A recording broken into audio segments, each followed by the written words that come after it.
In this video, we are going to learn how to solve the certain mass problem easily and fast. Okay, so let's get started. The question says the density of a certain type of wood is 353 kilograms per cubic meter. A sample of this type of wood is in the shape of a cube and has a mass of 345 kilograms. To the nearest 100th of a meter, what's the length of 1/8 of this sample? So guys, this question, I don't think we are going to need the calculator to solve it faster, straightforward. So what you need here is basic understanding of how to solve problems of density. Firstly, you will need to know the formula for density. Okay, very important. So the formula for calculating density of a substance is we have density equals mass over volume. So in this question we have the density to be 353. So we have 353 equals the mass is 345 over volume. Now it says to the nearest 100th, what is the length of the edge of this sample? So let's represent the volume with length. So now volume, this will be cube, right? So this will be length cube. Okay, follow me guys.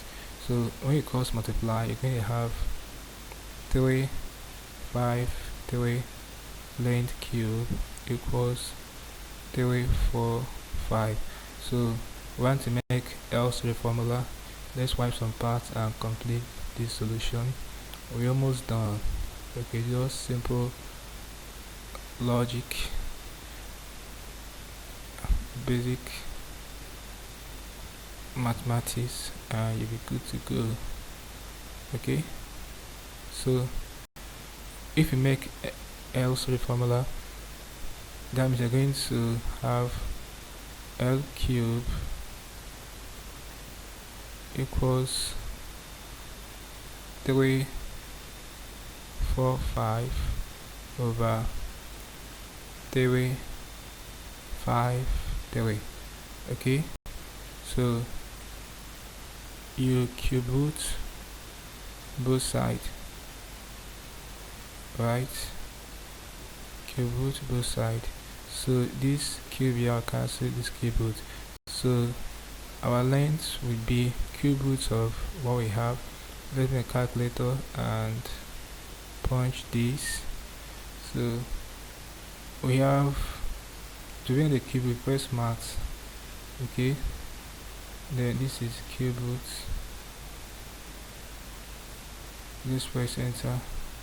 Cube root of what? So it's in fraction. Go to math, number. Okay, this is the fraction I'm looking for. Cube root of 3, 4, 5 over 3, 5, 3.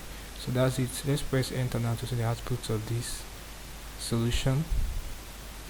So we have it to be 0.99. The right answer is option B. So it's as simple as this. To we asked to the nearest 100th of a meter, what's the length of 1/8 of this sample? Okay, so the right answer is option B, 0.99. So guys, it's as simple as this. They leave the answers in 2 decimal places, so it's 0.99. Option B. Hope you learned something interesting from the video. Let's go to the video guys. If you are new to the channel, ensure that you subscribe to this channel by hitting the subscribe button for more of this video. So like, share and comment on the video. Tell me how you feel, what you learned from the video. If you don't have any specific questions to ask regarding what I talked about in the video, feel free to leave your question in the comment section below and I will surely give you a response. Also ensure that part of the channel membership by clicking the jump button and getting information how to solve the some math problems you're dealing with. Okay, so having done this, click the next button. I see you in the next video. Thanks for watching.